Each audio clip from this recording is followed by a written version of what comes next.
Hey guys, welcome back once again to FPL Backbenchers. This is your host Somnath. I'm a bit nervous today. It's a bit weird pod. As you can see, there's nobody else along with me. So I'll just give you a bit of a slight update as to why that is.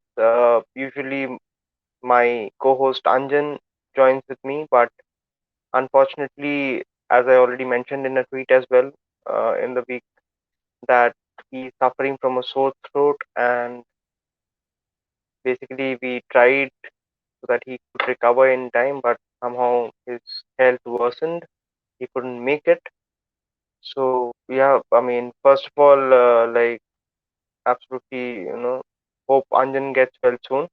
He has tested and all, nothing worrying or worrisome over there. The initial idea was to actually scrap the pod. We were not supposed to pod since he was not there and was not really willing to do the pod with anybody else since it's the last pod of the year. But having missed the last one as well, I somehow felt that I did not rather wanted to miss the opportunity of doing one more pod before the year goes over and thanking you guys and wishing you a new year.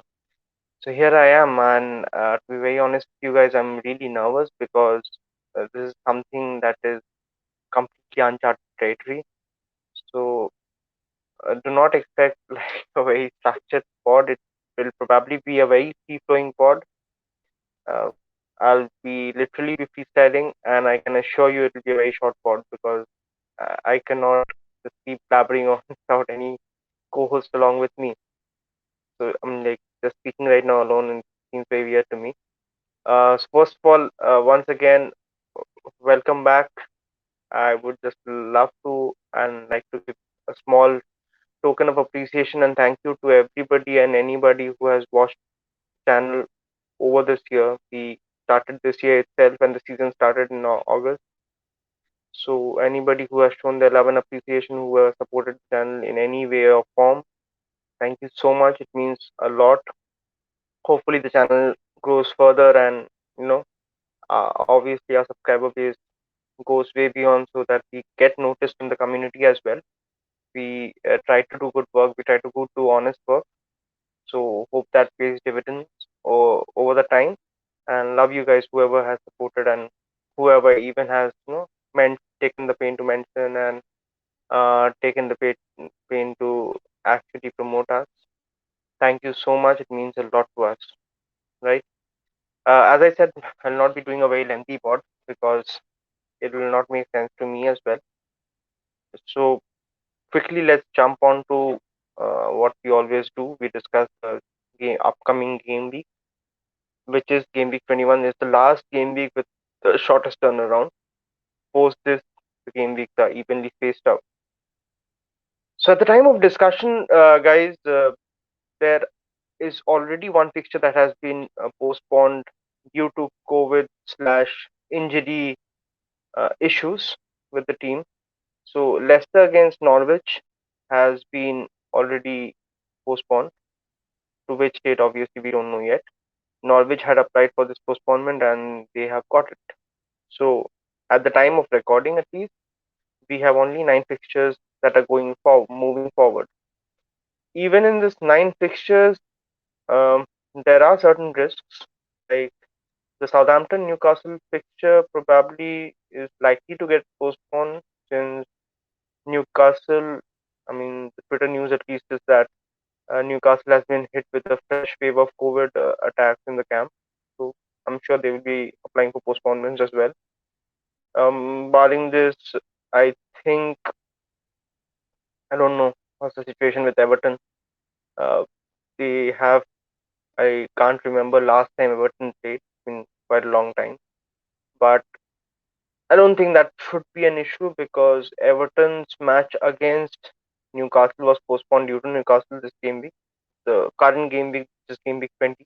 By the way, which is still live, by the way. We have just completed the first half of Manchester United and they are like praying like prime anything. They are winning 3 goals to 1 at halftime. Uh, So yeah, I don't think Everton's one should be a risk. Leeds Burnley, probably Burnley is playing today. They're playing horrendously. I don't know how Man United have conceded. I think the less spoken about Maguire, the better. So yeah, let's not get into that. So as of now, yeah, as I was stating, Saints versus Newcastle seems to be the one that is probably at risk apart. But these times you actually don't know what is gonna happen.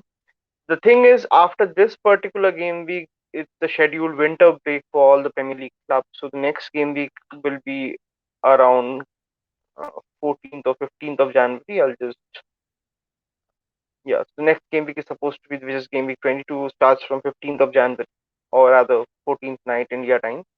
So yeah, so it's a long gap in between, and this is ideally where the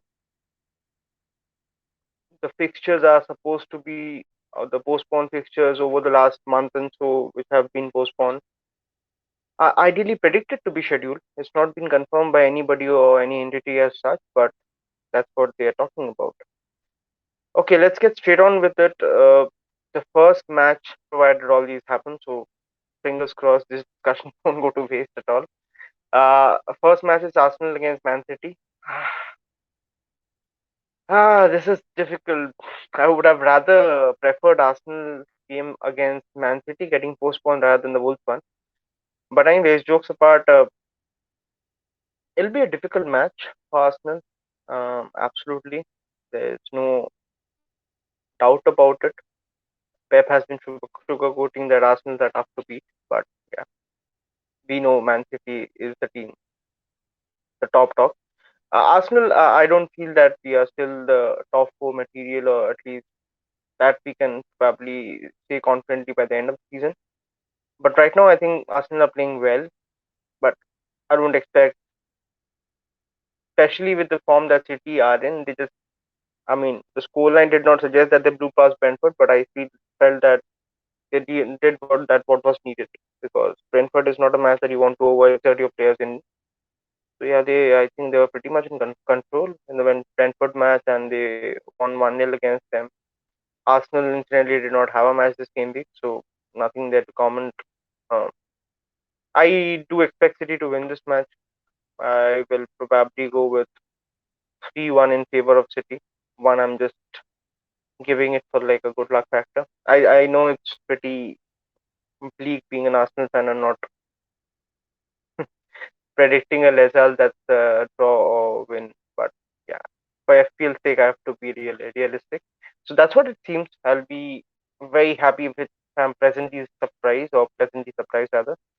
I will definitely not be looking to buy anybody from Arsenal right now. Not just because of the Man City fixture. I think entirely Arsenal fixtures over the next 3, 4, 5 game weeks, I think, are pretty bad.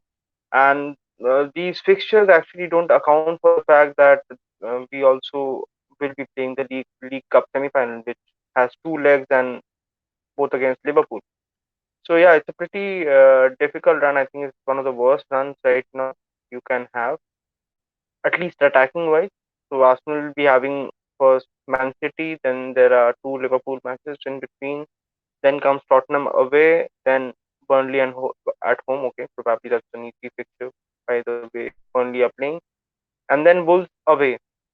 After that, Arsenal has a blank, and I think they play Wolves again couple of weeks. Oh, rather sorry, they missed the Wolves match. So basically, with the blank and everything, what it suggests is Man City, Tottenham, and Wolves from an FPL perspective. These are not really games where you can probably end up scoring a lot of goals. So point probably I'm trying to make is right now I would not be looking to buy anybody from Arsenal.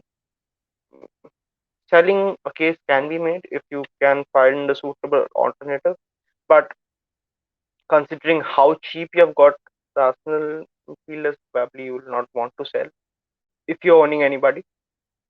Plus, there's the double game week scenario, which we'll be talking in a very short while. So that is also there to consider. Moving on, next match is Watford against Spurs. So Watford, I absolutely expect Spurs to win this match because Watford are a very open team in that sense. I don't see in any world where in they are keeping a clean sheet, and I feel like Kane is slowly getting back into form, at least of the Kane that we know from the yesteryears. I wouldn't say he's back to his full potential, but man, I mean, against the Saints match, I don't know how many of you guys have watched it, but the second goal that got disallowed was an absolute stupid false decision from VAR. I don't know how they have given that offside, but the finish on that, I mean, Harry Winks assist as well as the finish from Harry Kane, first touch and then finish on the second touch, splendid. Suggests to me somebody who is getting back into the groove, is confident again. So it's not looking jittery anymore. Even the penalty that he converted from the Sun assist, only goal that Spurs scored, I think that was really good. So considering how open Watford are, I think yeah, it can be a field day for Spurs if they want. So yeah, I'll probably go with the scoreline of 3-0 to Spurs.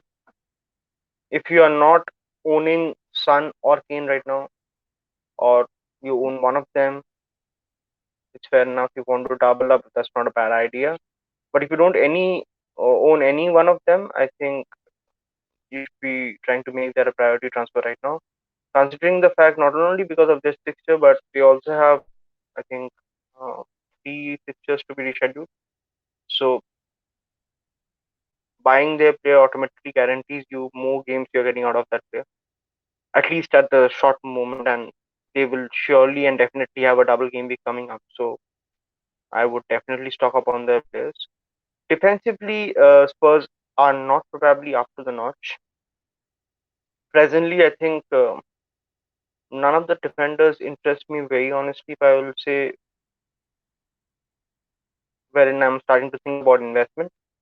Um Emerson, I have taken earlier in the season. I think he's not a player that will give you a consistent attacking return week after week after week, but yeah, probably streaky.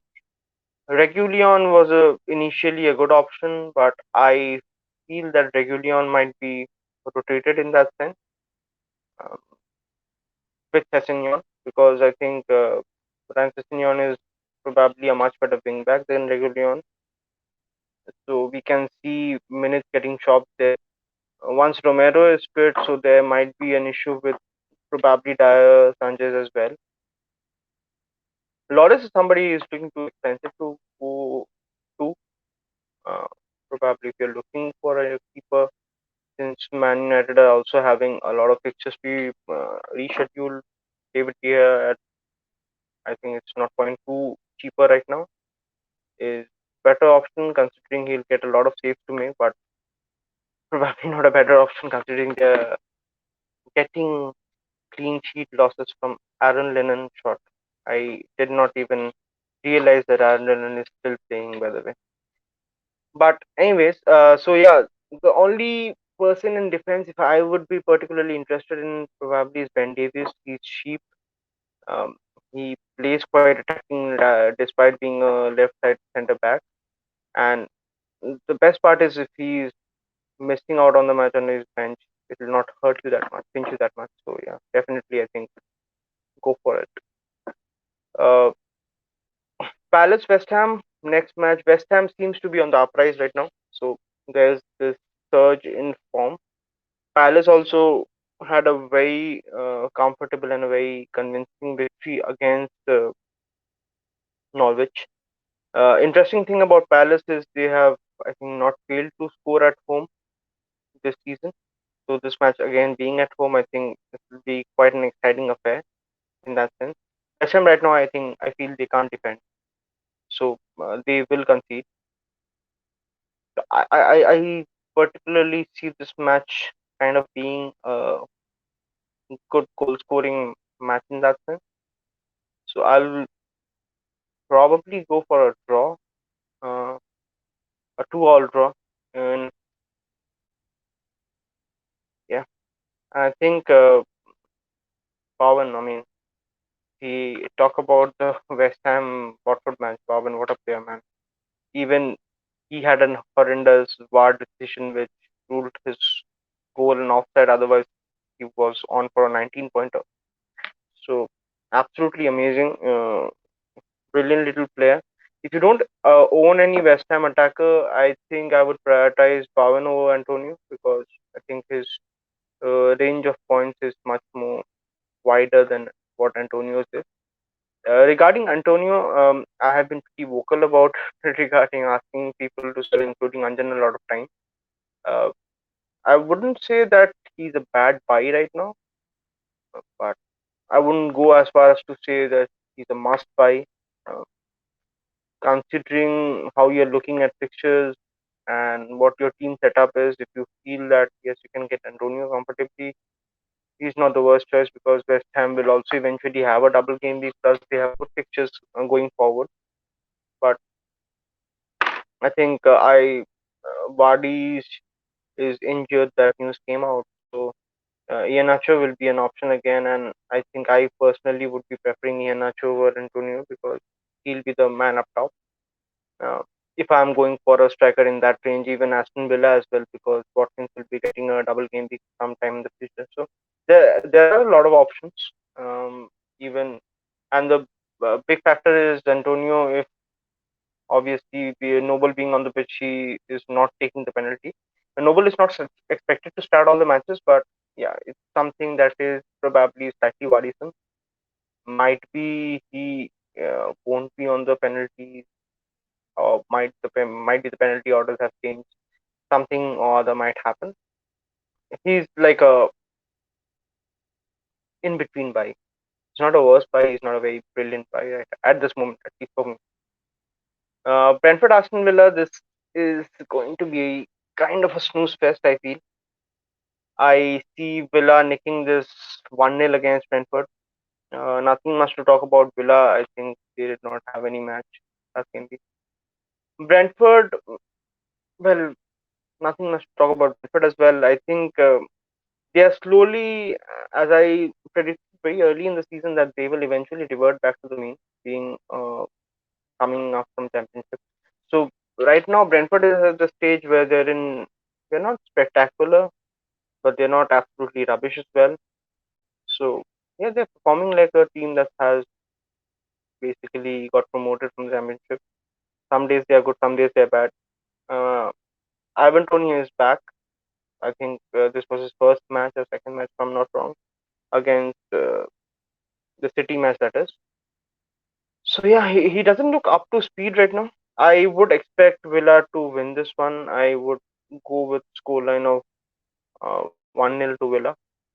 I expect Villa to keep a clean sheet, which brings the factor that these teams got injured in the Chelsea match, as you guys know, and the news is uh, 3 to 4 months he would be out for. Chilwell is also out. So I think right now the investment in Chelsea defense is not as prudent as it was some game weeks back.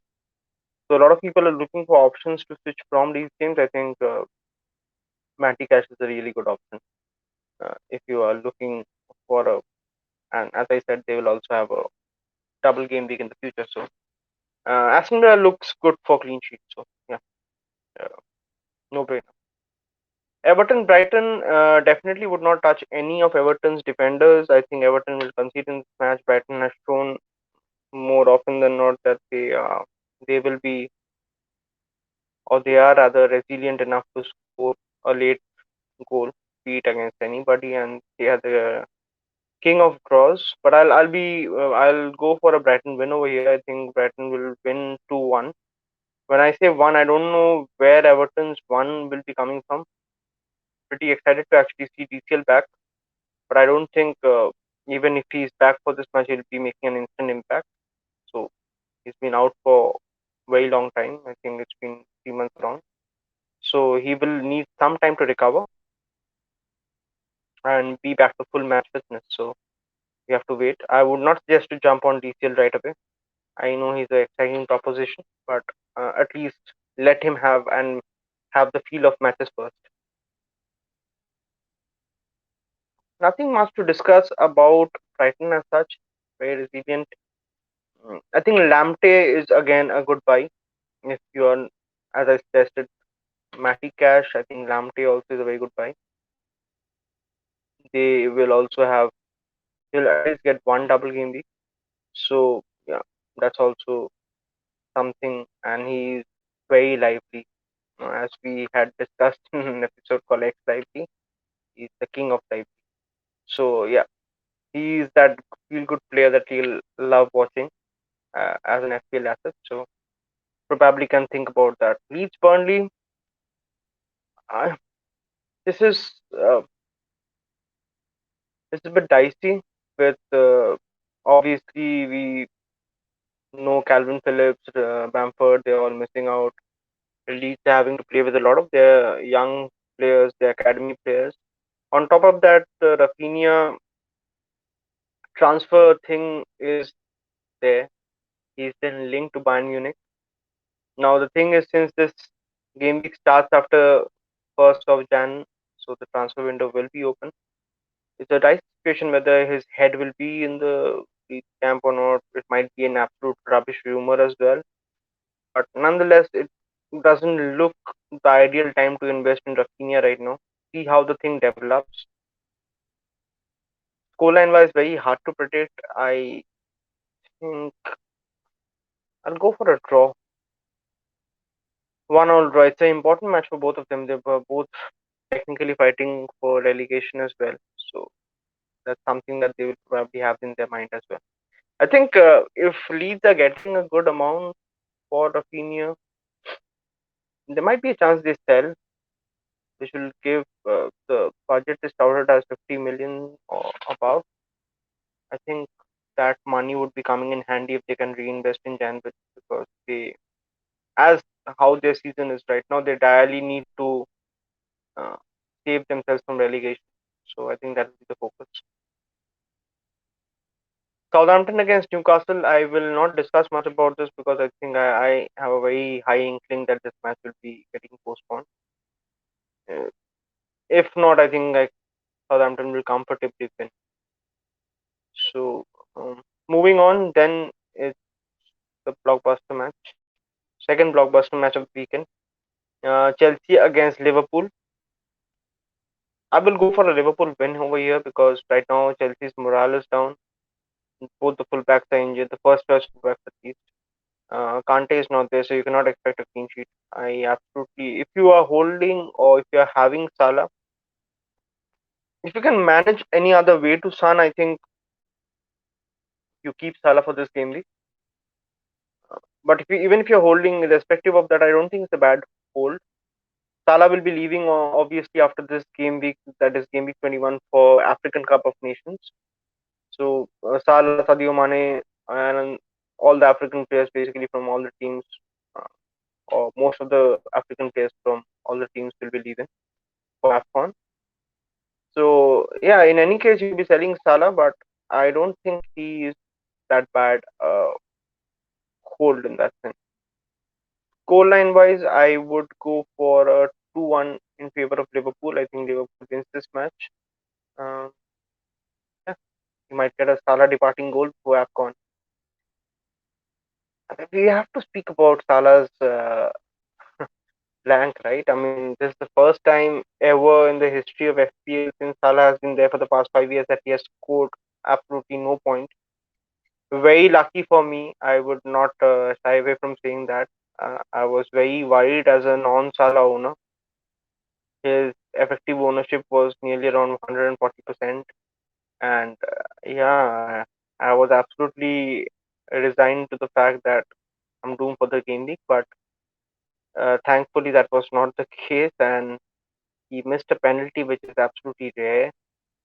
From the penalty, he got two rebound chances, which he also missed. So that's absolutely unheard of, and probably that's what you call variance. A lot of people think variance is luck, but this is specific definition of variance because this doesn't happen often. I mean, even saying that 9 out of 10 times, I think it's less. I think every time, if you repeat the scenario every time, like 99 out of 100 times, you the rebound. This is that one instance that happened, and that kind of fell in favor of a lot of people who did not own Salah in that sense. So yeah, good luck and happy days for non-Salah owners like us. Anyways, moving on to the last match of the game week, Man United against Wolves. I will go with my popular selection, 1-0 to Man United, simply because they are at home. Wolves are absolutely a very tight defense. They have gone even more ultra defensive than they were under Nuno. I don't know what was the project of getting Nuno off, bringing Bruno Lage in. Bruno Lage tried something. They were very attacking in the first three games without any results. Now they are getting results, but they have gone like super defensive. It's not even the attractive kind of defensive wherein we were buying Matt Doherty. So I don't know. It's next level defense. So as it is with Wolves, if they're winning 1-0. If they're losing 1-0. So that's what I'll go and predict for. If United cannot keep a clean sheet against Wolves, I think it might be the time to reconsider. Stating of United defense, United have lined up two different fullbacks for tonight's game that's going on presently. So Diogo Dalot has been replaced by Arun Wan-Bissaka, and Luke Shaw is back in place of Alex Telles. I must say Luke Shaw is playing pretty well. I will definitely not be going down that route once again. If you guys know, you know my history with him. I'm not that generally interested in investing that high or that much of my budget on a United defender. But again, if you're looking for a replacement, I think Luke Shaw will keep his place. I don't know if Van Bissaka keeps his place or not. Might be Diego Dalot comes in, but I absolutely, at least by tonight's performance, I think Luke Shaw will be playing for some more matches. So yeah, can be a shrewd investment. Probably he can show the form that everybody was envisioning that he did in Euros and all. So yeah, it might be a smart buy in that sense. That's about game week looking forward and preview basically. I will just bring up what's happening about the double game week. So we don't have a definite result as of now. Official FPL or the Premier League, they have not informed us anything about as to when or how the fixtures will be falling. So the best thing, the next best thing, and the only best thing that we have is Ben Crellin. God bless him. On Twitter, I don't know what we would have done as a community without him. I think it's a huge advantage of anybody who is on Twitter. So these are all predicted and possible scenarios that might happen. None of that is confirmed. It You can see the chart which is created by Ben, or rather the spreadsheet that is created by Ben. Uh, it might look a lot confusing. I'll just try to simplify it.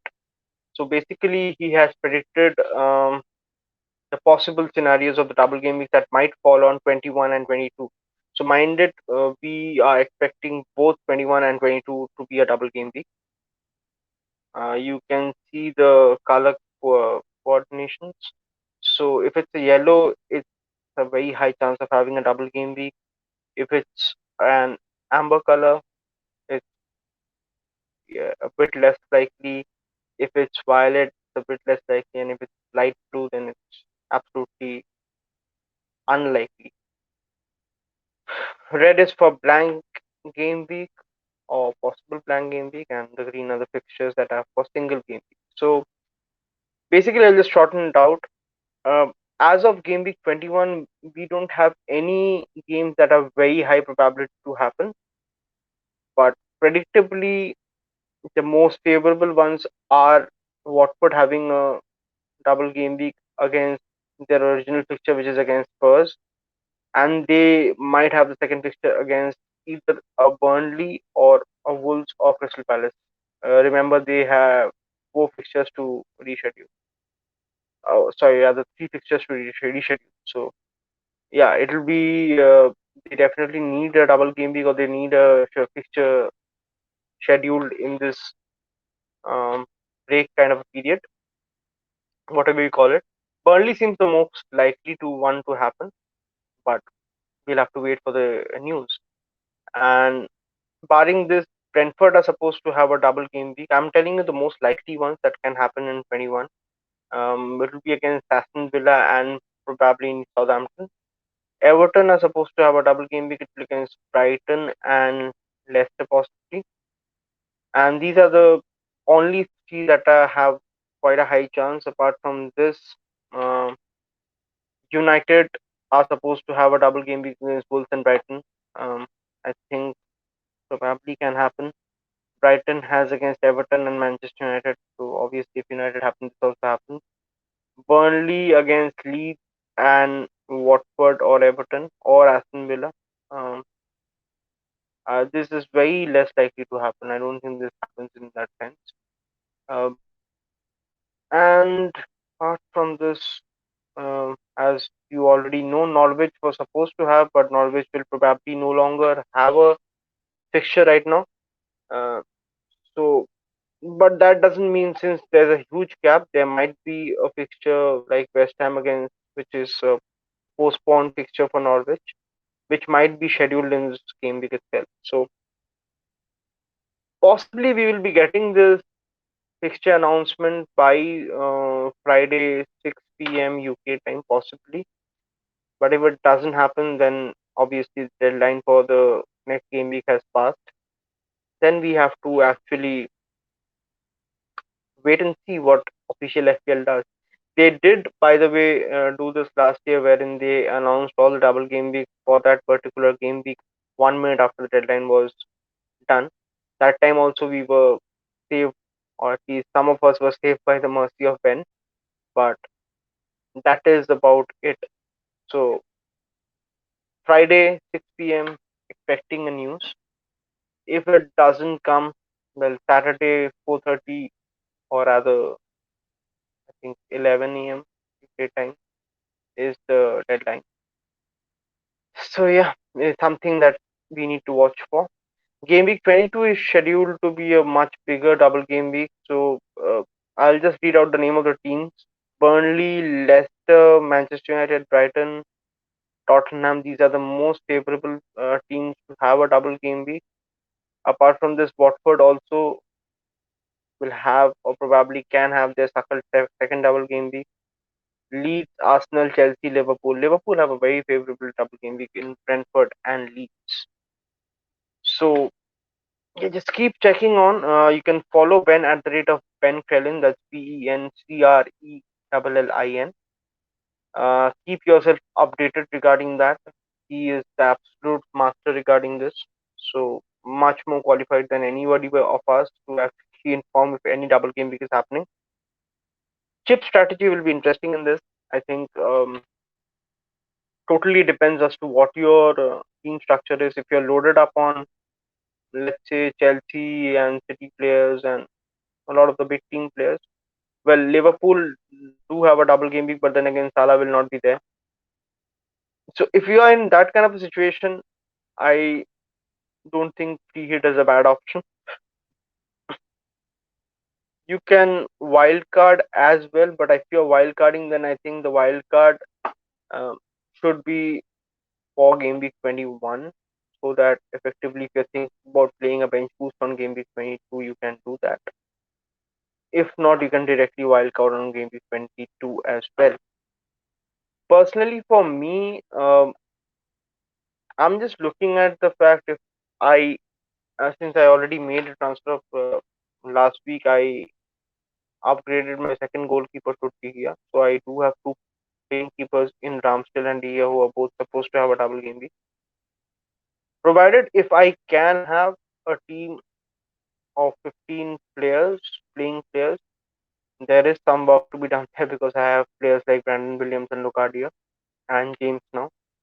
So if I do have, I think I might end up playing bench boost without anything, and then I would like to wildcard out of that team wherein I'm focusing on my main 11 because I don't like the idea of wildcarding um,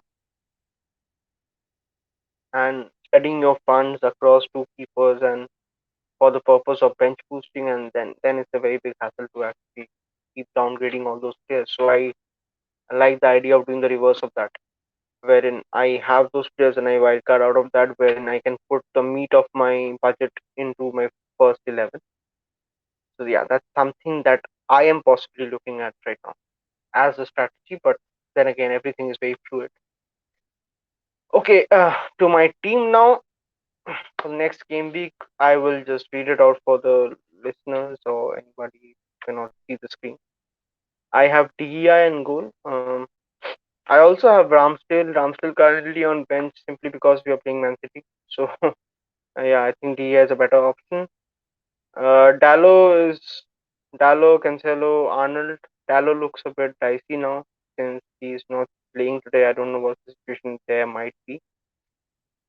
If not, probably, oh, I think Brandon Williams' fixture has been cancelled. So I think, yeah, James would be. I'll make it. Anyways, I'll just read the team first. Dallo, Cancelo, Arnold, and we in midfield we have Jota, Bowen, Bernardo, Mount, Son, and up front King and Harry Kane. The captaincy right now is on Harry Kane. As I said, Watford is a brilliant fixture. Plan is basically definitely down transfer James out, Reece James out, and get in. Let's see which defender I get. Villa defender is a possibility, but we'll have to wait if the fixture. I will not be making any transfer before absolutely like 10-15 minutes before deadline because I'd rather pay the price of extra money rather than having a player and that player eventually getting a match postponed or cancelled. So yeah, the initial plan is James to somebody, and probably I would transfer. I think I would do Bernardo out to somebody as well. I'm not decided on that somebody. Uh, Thought process initially was to get a Leicester midfielder, but obviously Leicester does not have a fixture, so now it's about rethinking. The next best option was Rafinha, but Rafinha, as I said, the problem with Leeds and all transfer, I would not want to go there and then see him getting transferred to Bayern Munich and me having to do an extra transfer for that. So I will figure that out. Mm, Possible candidates, probably somebody who is having a double game week. I will have to look at the United games to see if I'm impressed by any midfielder or not. Sancho probably is looking a bit lively, but you never know. So yeah, that's about it. Leave your comments, leave your feedback, guys. Uh, what you thought about this pod? Was it absolutely useless? Should I have not done it? And do like and subscribe to our channel if you have stayed here till this long. If you have not still yet subscribed, please do. We do really work hard, even though we don't look like it, but we do. Things are very new to us, so it's extra hard work for us. We are not that tech geniuses, or rather, we are not that adept to hosting podcasts and all. So we try, and we have given a lot of efforts, and we are looking to make improvements coming into the next year, 2022. Which brings me to the point of doing the whole podcast. Happy New Year's, guys! Happy New Year's to you and your family. Hope you guys absolutely stay well, stay healthy, which is the most important thing. Please take proper protection, save yourself, wear mask, everything. Love you guys, whoever has supported us throughout this half a year that we have started this channel and spread our word. And absolutely have a cracking game week before the winter break starts. And see you guys in the next year. Absolutely love you guys.